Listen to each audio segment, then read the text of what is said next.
Pemirsa, jangan panik hadapi virus corona baru COVID-19. Di tengah puluhan ribu kasus, tercatat ada lebih dari 50% pasien yang dinyatakan sembuh. Pertama, kita akan cek dulu berapa data terkini jumlah kasus COVID-19. Sampai Rabu sore pukul 16 waktu Indonesia Barat, jumlah kasus COVID-19 di dunia mencapai 93.160 kasus. Dari 93 ribuan kasus tersebut, ada 3.198 orang yang meninggal dunia. Sementara pasien yang sembuh sebanyak 50.690 orang. Artinya apa? Tingkat kematian akibat COVID-19 itu rata-rata hanya 2-3% di setiap negara.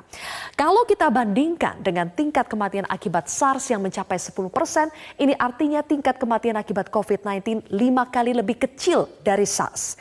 Hal lain yang melegakan adalah tingkat kesembuhan dari pasien COVID-19 itu mencapai lebih dari 50%. Itu artinya harapan untuk sembuh dari COVID-19 sangat tinggi. Kita lihat lagi yang lain yang perlu diwaspadai adalah penyebaran COVID-19 yang lebih masif dibandingkan dengan virus corona lainnya. Sampai hari ini COVID-19 sudah terdeteksi sedikitnya di 76 negara. 5 negara dengan jumlah kasus COVID-19 tertinggi adalah Tiongkok dengan 80.000 lebih kasus, kemudian Korea Selatan 5.300 lebih kasus, Italia 2.500 kasus, kemudian Iran 2.300-an kasus dan Jepang 293 kasus. Meski Tiongkok ini masih menempati urutan teratas kasus COVID-19 terbanyak, Komisi Kesehatan Nasional Tiongkok melaporkan bahwa temuan kasus COVID-19 di Tiongkok terus menurun. Dari 580 kasus sehari sebelumnya menjadi kurang dari 200 kasus infeksi baru. Ini adalah temuan terendah sejak bulan Januari. Kemudian otoritas kota Wuhan bahkan telah menutup 1 dari 16 rumah sakit darurat yang dibangun khusus menangani pasien COVID-19.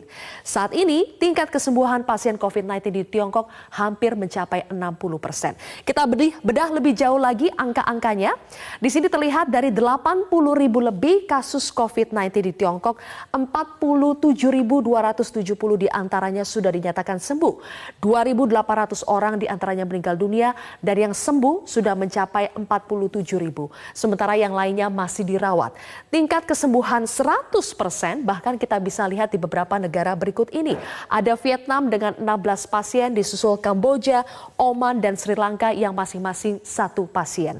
Berikutnya, sejauh ini pasien-pasien COVID-19 ini berhasil sembuh tanpa vaksin khusus COVID-19. Namun, negara-negara di dunia terus berusaha menemukan vaksin antivirus COVID-19 untuk melawan wabah global ini. Di antaranya ada Tiongkok yang telah mengajukan hak paten antivirus Remdesivir. Remdesivir tadinya dipakai untuk pengobatan wabah Ebola, namun saat ini tengah diajukan uji klinisnya untuk dapat juga dipakai sebagai vaksin COVID-19. Selain itu kita lihat di Israel, ilmuwan Israel mengklaim telah menemukan vaksin COVID-19. Mengutip dari The Jerusalem Post, Menteri Sains dan Teknologi Israel menyatakan bahwa jika semuanya berjalan sesuai rencana, maka vaksin COVID-19 ini akan siap dalam beberapa minggu dan diperkirakan akan tersedia dalam 90 hari ke depan. Lembaga penelitian Migal Israel menyatakan bahwa mereka melakukan penelitian selama 4 tahun untuk menemukan vaksin virus bronkitis yang sebetulnya secara genetik mirip dengan DNA COVID-19.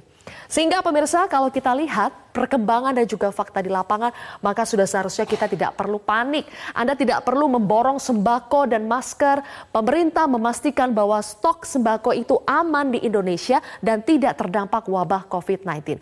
Kemudian langkah paling baik dan bijaksana dalam merespons COVID-19 adalah dengan menjaga kesehatan kita. Berbanyak gaya hidup sehat dengan makan makanan seimbang dan bergizi, berolahraga dan juga istirahat yang cukup agar imunitas Anda tetap terjaga. Dan yang paling penting juga adalah jaga kebersihan Anda, perbanyak cuci tangan, pakai sabun, dan jangan pegang-pegang wajah Anda. Dan ingat sekali lagi, penggunaan masker hanya untuk orang sakit. Sehingga kalau Anda tidak batuk, tidak pilek, lebih baik berikan masker Anda untuk orang sakit, karena orang sakitlah yang rentan menularkan virus ke orang lainnya.